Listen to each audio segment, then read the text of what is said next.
आज हम बात करेंगे कि जजमेंट और डिक्री में क्या अंतर है। तो सबसे पहले बात करेंगे जजमेंट। सिविल प्रक्रिया संहिता की धारा 2 की उपधारा 9 के अनुसार निर्णय से अभिप्राय अज्ञप्ति या आदेशों के आधारों पर न्यायाधीशों द्वारा दिए गए कथन से है।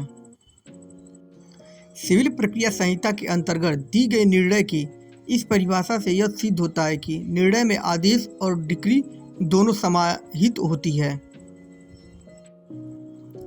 अर्थात किसी भी सिविल मामले में समय समय पर कोर्ट को अनेक आदेश देना होता है तथा इन आदेशों को मिलाकर अंत में विवादक तथ्यों को लेकर कोर्ट द्वारा अपना एक निचोड़ पेश किया जाता है।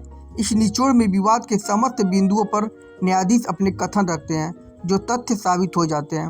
उन तथ्यों को साबित मानकर उनके पक्ष में निर्णय सुना दिया जाता है।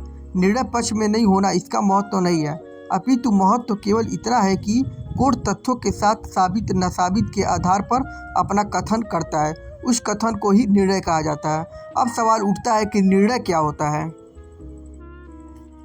निर्णय में किसी भी मामले का संक्षिप्त विवरण रखा जाता है। जैसे जब वाद को कोर्ट में प्रस्तुत किया जाता है तो एक वाद पत्र भी होता है तथा वाद में प्रतिवादी द्वारा इस वाद पत्र पर लिखित अभिकथन किया जाता है।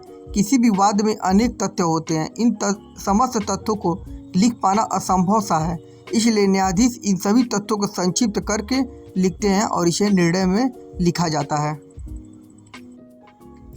अब डिक्री क्या होती है। सिविल प्रक्रिया संहिता की धारा 2 उपधारा 2 के अनुसार डिक्री की परिभाषा दी गई है।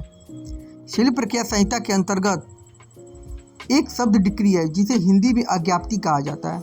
आम भाषा में डिक्री और निर्णय को एक समान समझ लिया जाता है, परंतु डिक्री किसी भी निर्णय का केवल एक भाग मात्र है जो पक्षकार के अधिकारों का विनिश्चय करता है। न्यायाधीश इस अज्ञप्ति के प्रारूप के माध्यम से पक्षकारों के अधिकारों के संबंध में अपने कथन करते हैं।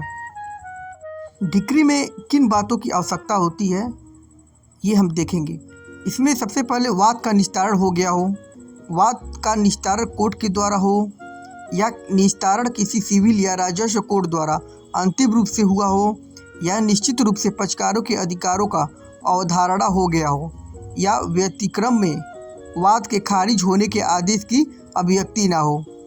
इसमें केस छोला राम बनाम मासक के मामले में राजस्थान हाईकोर्ट द्वारा यह भी निर्धारित किया गया कि वाद या अपील को अवधिरुद्ध बनाने वाले आदेश डिक्री नहीं है, क्योंकि इसमें पक्षकारों के अधिकारों का विनिश्चय नहीं होता है।